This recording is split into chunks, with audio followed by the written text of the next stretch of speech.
نہ اہل تخت نہ ان کے مخالفین کے ساتھ، میری ہیں ساری وفاداریاں زمین کے ساتھ۔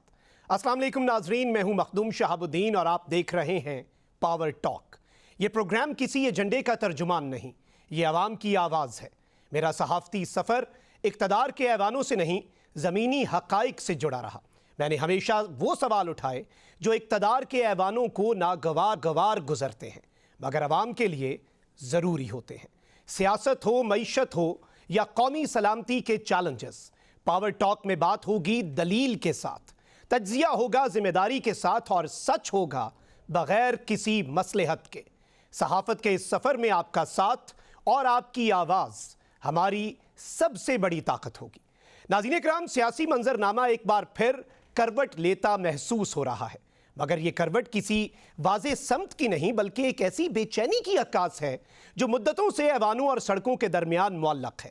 عدم استحکام کی اس طویل رات میں مذاکرات کی بازگشت ایک لمحاتی اجالا ضرور بنی، مگر یہ سوال اب بھی منڈلا رہا ہے کہ آیا یہ روشنی کسی مستقل صبح کا پیش خیمہ ہے یا محض آنکھوں کا دھوکہ؟ اسلام آباد کے طاقت کے ایوانوں میں یہ تاثر دیا جا رہا ہے کہ بات چیت کے دروازے بند نہیں، مگر اسی سانس میں سڑکوں کی سیاست کے خلاف وارننگز بھی دی جا رہی ہیں۔ حکومت ایک ہاتھ سے مفاہمت کا عندیہ دے رہی ہے تو دوسرے ہاتھ میں سختی کی چھڑی بھی موجود ہے۔ 8 فروری کے احتجاج کو روکنے کی اپیلیں اسی کشمکش کی علامت ہیں، جہاں حکومت استحکام کا نام لے کر احتجاج سے خوفزدہ دکھائی دیتی ہے اور اپوزیشن احتجاج کو واحد راستہ قرار دے کر پیچھے ہٹنے کو تیار ہی نہیں۔ اسی سیاسی تناؤ کے پس منظر میں تحریک تحفظ آئین پاکستان کا سندھ کا دورہ محض ایک تنظیمی سرگرمی نہیں بلکہ ایک واضح پیغام ہے۔ سٹریٹ موومنٹ کی تیاریوں کی بازگشت بتا رہی ہے کہ سیاست کا میدان ایک بار پھر جلسے، جلوسوں اور عوامی طاقت کی طرف کھنچ رہا ہے، مگر یہاں سوال یہ ہے کہ یہ تحریک کس سمت جا رہی ہے؟ کیا یہ دباؤ بڑھانے کی حکمت عملی ہے یا کسی بڑے تصادم کی تمہید؟ دلچسپ پہلو یہ بھی ہے کہ سیاسی نقشے پر پی ٹی آئی اور تحریک تحفظ آئین پاکستان کے قدم اکثر ایک دوسرے کے نقشے قدم پر پڑتے دکھائی دے رہے ہیں۔ پہلے لاہور، پھر سندھ اور اب دونوں کی سرگرمیاں ایک ہی جغرافیے میں سمٹی محسوس ہو رہی ہیں۔ یہ ہم آہنگی کسی خاموش سمجھوتے کا نتیجہ ہے یا محض حالات کا جبر؟ کیا یہ دو الگ قافلے ہیں جو ایک ہی منزل کی طرف بڑھ رہے ہیں یا پھر راستے میں ایک دوسرے سے آگے نکلنے کی کوشش میں ہیں؟ یوں لگتا ہے کہ ملکی سیاست ایک ایسے نازک موڑ پر پہنچ چکی ہے جہاں ہر بیان تول کر دیا جا رہا ہے، ہر دورہ حساب سے ہو رہا ہے اور ہر احتجاج ایک بڑے فیصلے کا پیش خیمہ بن سکتا ہے۔ مفاہمت اور محاذ آرائی کے درمیان یہ جھول کب ختم ہوگا، اس کا جواب فی الحال کسی کے پاس نہیں، مگر شطرنج کی بساط بچ چکی ہے، مہروں کی ترتیب واضح ہو رہی ہے اور اب سوال یہ نہیں کہ کھیل ہوگا یا نہیں، سوال یہ ہے کہ اس کھیل میں قربانی کس کی ہوگی اور فتح کا اعلان کون کرے گا۔ مگر دوسری جانب ملک سانحوں کی زد میں ہے۔ کراچی ایک بار پھر شولوں، سوالوں اور سسکیوں کے درمیان کھڑا ہے۔ ایم اے جناح روڈ پر واقع گل پلازا کی آگ بجھ چکی ہے، مگر اس سانحے نے جو زخم چھوڑے ہیں وہ ابھی بھی تازہ ہیں۔ 33 گھنٹے تک جاری رہنے والا ریسکیو آپریشن، 15 سے زائد جانوں کا ضیاع، درجنوں زخمی اور 70 سے زائد افراد کی پراسرار گمشدگی، یہ سب محض اعداد و شمار نہیں بلکہ ایک ایسے نظام پر سوالیہ نشان ہیں جو ہر بڑے حادثے کے بعد وضاحتوں، تردیدوں اور الزامات کی نظر ہو جاتا ہے۔ ایک طرف پولیس کہہ رہی ہے کہ تخریب کاری کے شواہد نہیں ملے تو دوسری جانب تاجر برادری حکومتی نااہلی اور بد انتظامی کا الزام عائد کر رہی ہے۔ کہیں فائر بریگیڈ کے بروقت پہنچنے پر بحث ہو رہی ہے تو کہیں سہولتوں کی کمی، پرانی عمارتوں کی کمزور ساخت اور حفاظتی قوانین پر عمل درآمد نہ ہونے پر انگلیاں اٹھائی جا رہی ہیں۔ سیاسی بیانات، حکومتی دفاع، اپوزیشن کی تنقید اور متاثرہ خاندانوں کی خاموش چیخیں سب ایک ہی منظرنامے کا حصہ بن چکے ہیں۔ یہ سانحہ صرف ایک عمارت کے جلنے کی کہانی نہیں بلکہ یہ اس اجتماعی غفلت کی تصویر ہے جس میں جان بچانے کے نظام، کمزور قوانین، کاغذوں تک محدود اور احتساب کے عمل کے غیر واضح امکانات ہمارے سامنے ہیں۔ سوال یہ بھی ہے کہ جن عمارتوں میں روزانہ ہزاروں لوگ آتے جاتے ہیں وہاں ہنگامی اخراج کے راستے، آگ بجھانے کا مؤثر انتظام اور حفاظتی نگرانی آخر کیوں نہیں؟ سوال یہ نہیں کہ آگ کیسے لگی، سوال یہ ہے کہ کیا یہ سانحہ بھی ماضی کے واقعات کی طرح فائلوں میں دفن ہو جائے گا؟ یا پھر کسی ذمہ داری کا تعین ہوگا, کسی نظام کی اصلاح ہوگی اور آئندہ کسی اور پلازے کو جلنے سے بچانے کے لیے عملی اقدامات کیے جائیں گے. آج کے اس پروگرام میں ان تمام تر باتوں کو ہم ڈسکس کریں گے. پروگرام میں ہمیں جوائن کیا ہے مرکزی رہنما MQM حیدر عباس رضوی صاحب نے. Rizvi sahab, thank you very much for joining us. سب سے پہلے تو یہ بتائیے گا کہ اس وقت جو ملک کے اندر صورتحال ہے, ایک انسرٹینٹی ہے, اور پاکستان تحریک انصاف کے حوالے سے بھی سمجھ نہیں آ رہی کہ آخر ہونے کیا جا رہا ہے. محمود خان اچکزئی کی بطور اپوزیشن لیڈر جو تعیناتی ہے اور نوٹیفیکیشن آ گیا, اس نوٹیفیکیشن کا مطلب کیا لگ رہا ہے کہ کیا اب سٹریٹ موومنٹ کے بجائے ذرا مذاکرات کو چانس دیا جائے گا, یا what PTI is actually thinking right now? بہت بہت شکریہ مخدوم شہاب الدین صاحب, آپ کو بہت بہت مبارکباد. آپ ایک نئے چینل کے ساتھ آج اپنا پہلا شو کر رہے ہیں. پروردگار آپ کو تمام تر ترقیاں اور عروج عطا فرمائے. Thank you. جہاں تک آپ PTI کے حوالے سے موجودہ صورتحال کی بات کر رہے ہیں, تو جو اپوزیشن لیڈر ان کے قومی اسمبلی میں نئے تعینات ہوئے, وہ کافی سیزنڈ پولیٹیشن ہیں اور ان کے کریڈینشلز بھی مناسب ہیں, اور وہ کم از کم پالیسی لیول پر وہ ضرور شاید اپنی آئیڈیالوجی میں ہارڈ لائنر ہوں, مگر سیاسی آدمی ہونے کی بنیاد پر وہ گفت و شنید اور ڈائیلاگ پر, بات چیت پر یقین رکھتے ہیں. تو اب دیکھیے, شاید کہ کوئی ایسی صورتحال پیدا ہو کہ PTI بجائے احتجاج کی سیاست کرنے کے اور دھرنے کے اور روڈوں پر نکلنے کے, وہ گفت و شنید اور پارلیمنٹ کو اپنا مرکز بنائے اور وہاں پر بیٹھ کر ٹکا کر اپوزیشن کرے, جو اپوزیشن کا بنیادی رول ہے, اور اس میں بھرپور تعداد ان کی موجود ہے, قومی اسمبلی میں بھی, سینٹ میں بھی.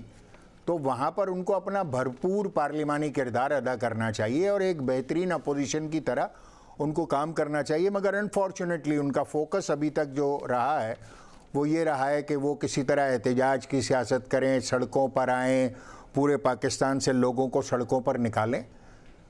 ہم سے زیادہ, MQM سے زیادہ کون ان مراحل سے گزرا ہوگا. تو میں تو یہی کہتا ہوں کہ at the end of the day بات چیت جو ہے پارلیمان میں ہوتی ہے یا میز پر ہوتی ہے, جو احتجاج کی سیاست ہے وہ ایک وقت تک کام آتی ہے. تو میرا خیال یہ ہے کہ اب شاید PTI بھی احتجاج کی سیاست کو وقتی طور پہ ہی صحیح موقوف کرتے ہوئے اب وہ پارلیمانی سیاست پر زور دے گی اور ڈائیلاگ پر زیادہ کام کرے گی. اچھا, یہ جو ڈائیلاگ کی بات ہو رہی ہے, اس حوالے سے آبویسلی پھر پاکستان تحریک انصاف کہتی ہے کہ ہماری ملاقات کروائی جائے. اب محمود خان اچکزئی کیا کوئی گارنٹیز لینے میں آپ کو لگتا ہے کامیاب ہو جائیں گے, اور PTI یہ ریئلائز کر چکی ہے, واٹ ڈو یو تھنک, کہ شاید اب سب کچھ مزاحمت ہی نہیں, ساتھ مفاہمت کا بھی تھوڑا سا دروازہ ہمیں کھولنا چاہیے. اور اس میں ایون جو محمود اچکزئی کی پہلے جو نوٹیفیکیشن تھا وہ کھٹائی میں پڑ گیا, ڈیلے ہوا, پھر نوٹیفیکیشن آیا, تو کیا اسے ہم ایک تازہ ہوا کا جھونکا فار دا ٹائم بینگ ہی صحیح, لیکن اسے اس کے طور پہ ہم دیکھ سکتے ہیں کہ یہ کوئی بیک ڈور روابط ہیں یا کچھ نہ کچھ ہوا ہے پس پردہ؟ شاہ, پہلی بات تو جو تھوڑی بہت سیاست میں جان سکا ہوں اس میں ایک تو بات یہ ہوتی ہے کہ مذاکرات کے دروازے کبھی بھی بند نہیں ہوتے. سامنے جو لیڈران ہیں شاید اگر وہ بات نہ بھی کر رہے ہوں تو بیک ڈور چینلز جو ہیں وہ بہرحال آپریٹو ہوتے ہیں, وہ چاہے with in the boundary of countries ہوں یا ایون دشمن ممالک میں بھی ایک طرف جنگ ہو رہی ہوتی ہے اور دوسری طرف بات چیت چل رہی ہوتی ہے. مگر گفتگو جب کہیں سنجیدہ ہونے جاتی ہے تو ظاہر ہے کہ گفتگو کو شروع کرنے کے لیے سب سے پہلے سیز فائر ہوتا ہے, اور سیز فائر کے بعد کانفیڈنس بلڈنگ میجرز ہوتے ہیں, اور پھر کانفیڈنس بلڈنگ میجر جن کو آپ CBM بھی کہتے ہیں, جب وہ CBMs پورے ہو جاتے ہیں تو پھر اصل میں بات چیت شروع ہوتی ہے. تو اب دیکھتے ہیں دل کے افسانے نگاہوں کی زباں تک پہنچے, بات چل نکلی ہے, اب دیکھیں کہاں تک پہنچے. ایگزیکٹلی بات تو کہیں پر بھی جا سکتی ہے. اب یہ جو سی بی ایمز ہیں تو پی ٹی آئی کہتی ہے کہ بھائی ہماری ملاقات نہیں ہوتی اور ہمارے لیے راستے جو ہیں وہ اسی طریقے سے جو ابھی سہیل آفریدی کا جو دورہ بھی تھا, ہی وینٹ ٹو سندھ, وہاں پر شروع میں دیکھا گیا کہ شاید پنجاب والے معاملات ان کے ساتھ نہ کیے جائیں, بعد میں انہوں نے کہا اور ان کا یہ کلیم ہے کہ ان کے ساتھ وہی سارا ایپیسوڈ ریپیٹ ہوا. تو اس سب کے اندر سی بی ایمز ہوں گے کیسے, اور جو برڈن ہے کانفیڈنس بلڈنگ میئرز کا وہ کیا پی ٹی آئی پر لائے کرتا ہے یا پھر جو حکومتی اتحاد ہے اس کے اوپر لائے کرتا ہے کہ وہ گورنمنٹ میں ہیں, وہ کچھ بڑا پن دکھائیں, تھوڑی سی جگہ دیں تاکہ وہ بھی کوئی ایک قدم پیچھے ہٹ سکیں؟ یقیناً حکومت کو مذاکرات اگر کرنے ہیں تو ان کو وسیع القلبی کا مظاہرہ تو کرنا پڑے گا, مگر ساتھ ساتھ یہ بھی ہونا چاہیے کہ اگر کہیں پر کوئی احتجاج کی سیاست کا رنگ آ رہا ہے یا کوئی اور ایسی صورتحال ہے جو شاید حکومت کے لیے پسندیدہ نہ ہو تو اس کی یقین دہانیاں بہرحال وہ پی ٹی آئی کی طرف سے ہوں گی, اور یہی وہ پہلا کانفیڈنس میجر ہوگا کہ جو شاید سیز فائر کی طرف لے کر جائے, اور سیز فائر کی طرف لے کر جب جائیں گے, کیونکہ ظاہر ہے کہ حکومت کوئی بھی ہو, چاہے وہ پہلے خان صاحب کی حکومت رہی ہو یا کوئی اور پیپلز پارٹی حکمران رہی ہو, حکومت عام طور پر بالادست ہوتی ہے, اور جب وہ بالادست ہوتی ہے اور ایسی صورتحال میں جب وہ کانفیڈنس بلڈنگ میجرز کو سامنے رکھتے ہیں تو جیسے جیسے حالات بگڑتے جاتے ہیں وہ اپنے جو پوائنٹس ہیں ان کو زیادہ اسٹرینتھن کرتے چلے جاتے ہیں. میرے خیال سے محمود خان اچکزئی صاحب کی بحیثیت اپوزیشن لیڈر اس وقت جو تعیناتی ہے یہ ایک اندیا ہے دونوں طرف سے, پی ٹی آئی کی طرف سے بھی, اور ان کی کیونکہ نوٹیفیکیشن ہو گئی تو میرے خیال سے حکومت کی طرف سے بھی کہ شاید اب وہ کہیں پر جا کر یہ گفت و شنید کا سلسلہ شروع ہوگا اور کانفیڈنس بلڈنگ میجرز کے اوپر بات ہوگی. ایگزیکٹلی ٹھیک ہو گیا. ہمیں پروگرام میں ابھی جوائن کیا ہے قادر مندوخیل صاحب نے, سینئر رہنما پاکستان پیپلز پارٹی کے. Mandokhel sahab thank you very much for joining us. آپ کی طرف بڑھیں گے. شروع میں ہم بات کر رہے ہیں ابھی اس وقت ملک کے اندر جو ایک سیاسی ماحول بن چکا ہے, اور وہی بات کہ کانفیڈنس بلڈنگ میئرز جو ہیں وہ بڑے ضروری ہوتے ہیں, سی بی ایمز, اور اس کا بھی جو برڈن ہے وہ زیادہ حکومت پر ہوتا ہے تاکہ وہ اپوزیشن کو ایک بریدنگ سپیس دے جس میں کم از کم وہ ایک قدم یا دو قدم پیچھے ہٹے تو وہ اپنی پالیٹکس جو ہے اسے اپنے کارکن کی نظر میں برقرار رکھ سکے. تو آپ کو کیا لگتا ہے کہ اس وقت کس طرح کی سچویشن بن چکی ہے, اور اس میں کوئی امکانات نظر آ رہے ہیں کہ کچھ ہوگا, یا پھر وہی کہ تھوڑی سی مذاکرات کی ہوا چلی, پھر سے وہی اسٹریٹ موومنٹ, پھر سے وہی crackdown and all of that, وہی ایپیسوڈ ریپیٹ ہوتا ہوا نظر تو نہیں آ رہا؟ دیکھیں, پہلی بات تو یہ کہ محمود خان اچکزئی صاحب 50 سالہ تاریخ ان کی والد کو شہید کیا گیا, وہ ایک اصول پرست سیاستدان ہے. اس سے ہٹ کے کہ عمران خان صاحب ماضی میں ان کے بارے میں کیا کہتے تھے, برحال اپوائنٹمنٹ سے پہلے میں بار بار مسلم لیگ نون سے یہ درخواست کر رہا تھا کہ جلدی ان کو اپوزیشن لیڈر تعینات کر دیا اچکزئی صاحب کو, کیونکہ خان صاحب کا کوئی پتہ نہیں ہے کہ 24 گھنٹے یا 24 دن بعد وہ یہ فیصلہ واپس لے لے گا. اور دوسری بات یہ کہ آپ کو تھوڑا یاد دلا دو, ماضی میں جب یہ ٹی ٹی پی بنی تھی, تحفظ تحریک پاکستان جو تنظیم بنی ہے, محمود خان اچکزئی صاحب سربراہ تھے. اس وقت جا کے انہوں نے پہلا جو سوال ان سے کیا گیا تھا, انہوں نے کہا میں بات کروں گا مسلم لیگ نون سے, میں پیپلز پارٹی سے, یعنی حکمران اتحاد سے. آپ کو پتہ ہے کہ اس کے بعد اس بیچارے کو تھوڑا سائیڈ لائن کر دیا ہے, پھر مولانا فضل امان صاحب کے ساتھ انہیں پتنگیں اڑانا شروع کر دی ہے. پھر جب حکومت نے ان کو آفر کیے کہ اب آئیے بیٹھے, اسپیکر کی سربراہی میں جو کمیٹی بیٹھی تھی اس وقت پھر مولانا صاحب کو چھوڑ دیا انہوں نے, اور 1 پوائنٹ ایجنڈا دیا تھا کہ آپ خان کو رہا کر دو. پھر عرفان صدیقی مرحوم نے یہ کہا کہ بھائی آپ یہ لکھ کے دیں, اس کو پتا تھا کہ باہر جائیں گے یہ مکریں گے, تو لکھ کے دیے کہ خان کو رہا کر دو, مقدمات ختم کرو, اور باقی اسیران لگا دیے. پھر جب ان سے سوال ہم کرتے تھے مختلف شوز میں کہ بابا حکومت کیسے کیسز ختم کر سکتی ہے, تو انسانی دہشت گردی کے مقدمات ہے, تو کہتے ہیں حکومت جو ہے نا وہ اسے ہاتھ اٹھا لے, پروسیکیوشن خاموش رہے. تو میں نے کہا اگر حکومت خاموش رہے, پروسیکیوشن یعنی سرکاری وکلا خاموش رہے, پولیس خاموش رہے, تو جج کا سر تو نہیں پاڑا ہے کہ وہ آپ کے خلاف کیس چلائیں گے, اور کیوں چلائیں گے؟ پہلی بات کیونکہ ان کے پاس کوئی بات ہی نہیں ہے اس کے. لیکن اس کے ساتھ ساتھ جو آپ نے احتجاج کی بات کی, کون سا احتجاج؟ 26 نومبر کے بعد آپ نے وہاں جب بشرا بی بی اور گنڈپور دونوں ایک دوسرے سے اپوزٹ سائڈ پہ بھاگے, جو انہوں نے کہا کہ میں آخری خاتون ہوں گی، میں کھڑی رہیں گی، اور وہ پہلی خاتون تھی جو بھاگ گئی ہے اور وہاں پہ معصوم پشتونوں کو اسلام آباد بلا کے اور گولیوں کے سامنے چھوڑ کے، اور یہ دونوں بھاگے. یہ بھی تاریخ کا حصہ ہے. اس کے بعد جا کے تینوں صوبوں میں آپ دیکھ رہے جب گنڈاپور نے جلسہ کیے، خود 12 سال جو پختونخوا میں ان کی حکومت ہے اور وہ ٹی ٹی پی کو بتا دے کے حکومت چلا رہی ہے. امن و امان نام کی تو چیز ہے ہی نہیں ہے، روٹی کپڑا مکان کی تو ہم بات ہی نہیں کر رہے. یہاں اگر روزگار ہو، تعلیم ہو، صحت ہو تو وہ کراچی آتے. رضوی صاحب، جو چیز ہمیں سمجھ آ رہی ہے وہ یہ ہے کہ دونوں طرف سے شکوے تو بہت ہیں، شکایتیں بھی بہت ہیں. یہ آخر ختم کب ہوگا؟ وہ ہے نا کہ تماشا کرنے والوں کو خبر دی جا چکی ہے کہ عقدہ کب کھلے گا، کب تماشا ختم ہوگا. تو وہ جو ایک پولیٹیکل ایک صورتحال بن چکی ہوئی ہے، اس میں آخر کون سٹیپ اپ کرے گا؟ اب پی ٹی آئی جو ہے وہ اگر کوئی کمٹمنٹس کرتی ہے تو ہو سکتا ہے وہ ان کی کمٹمنٹس ویٹو کر دی جائیں، اور یہی گورنمنٹ کے حوالے سے پی ٹی آئی جو ہے وہ کہتی ہے کہ ان کے پاس بھی اختیار نہیں ہے.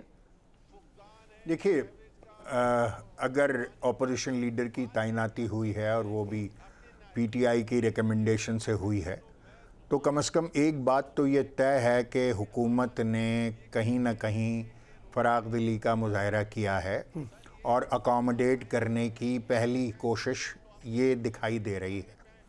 مگر جیسے کہ کہتے ہیں کہ لے سانس بھی آہستہ کہ نازک ہے بہت کام، آفاق کی اس کارے گہے شیشہ گری کا.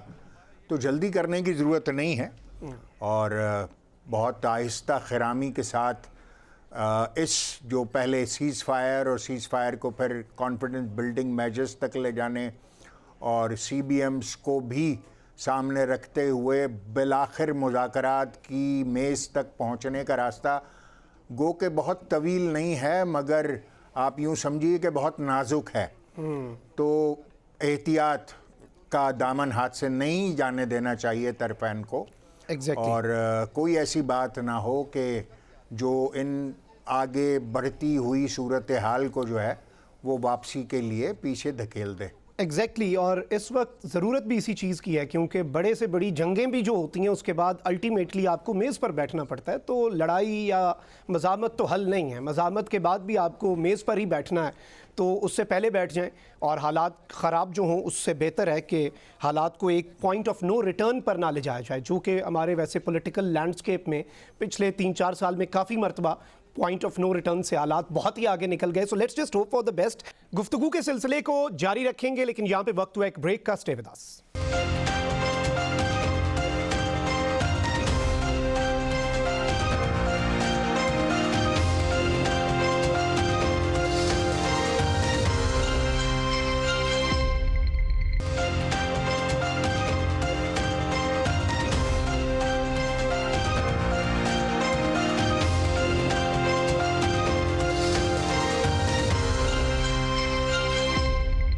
Welcome back after the break. گفتگو کے سلسلے کو آگے بڑھاتے ہیں. سیاست پر تو بات ہو گئی، لیکن اس وقت سندھ کے اندر کراچی میں جو صورتحال ہے اس پر میں آپ کا کامنٹ ضرور لینا چاہوں گا. رضوی صاحب، اس وقت جو آگ لگی ہوئی ہے اور جو صورتحال بن چکی ہے، اس سے پہلے بھی ہم نے دیکھا لوگ بے بس ہیں، لوگوں کی دہائیاں ہم سن رہے ہیں، سسکیاں سن رہے ہیں، خاموش چیخیں ہیں اہل خانہ کی، اور جو آگ لگی اس کے بعد جو کچھ ہوا اور جو ایک پھر بلیم گیم اور باقی تمام تر چیزیں جس طرح سے آپریٹ ہو رہی ہیں، اس حوالے سے کیا کہیں گے رضوی صاحب؟ دیکھیے، سب سے پہلی بات تو یہ کہ یقیناً گل پلازا کا سانحہ ایک بہت بڑا سانحہ ہے، اور آخری اطلاعات آنے تک میرے پاس مجھے یہ پتہ چلا تھا کہ ہیلپ ڈیسک پر جن فیملیز نے کانٹیکٹ کیا ہے اس میں جو گمشدہ افراد ہیں یا جن کی ابھی تک کوئی خبر نہیں ملی وہ 73 ہیں.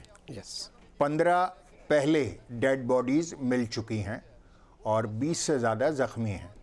تو اگر 73 اور 15 جوڑ لیں تو یہ تعداد لگ بھگ 90 کے قریب تو ہے. اور اب ظاہر ہے کہ جو موجودہ صورتحال ہے، آگ اب میرے خیال سے 40 گھنٹے ہو گئے ہیں اور ابھی تک مکمل طور پر نہیں بجھی ہے. پھر اس کا کولنگ پیریڈ ہوگا، پھر عمارت جتنی مخدوش ہو چکی ہے اس کے اندر داخل ہونا، داخل ہو کر پھر وہ تمام لوگ خاکم بدہن جن کے لیے احتمال یہ ہے کہ وہ اب زندہ نہیں ہیں، ان کی لاشوں کا واگزار ہونا اور پھر ان کی شناخت بھی ہونا، یہ ایک بہت بڑا المیہ ہے.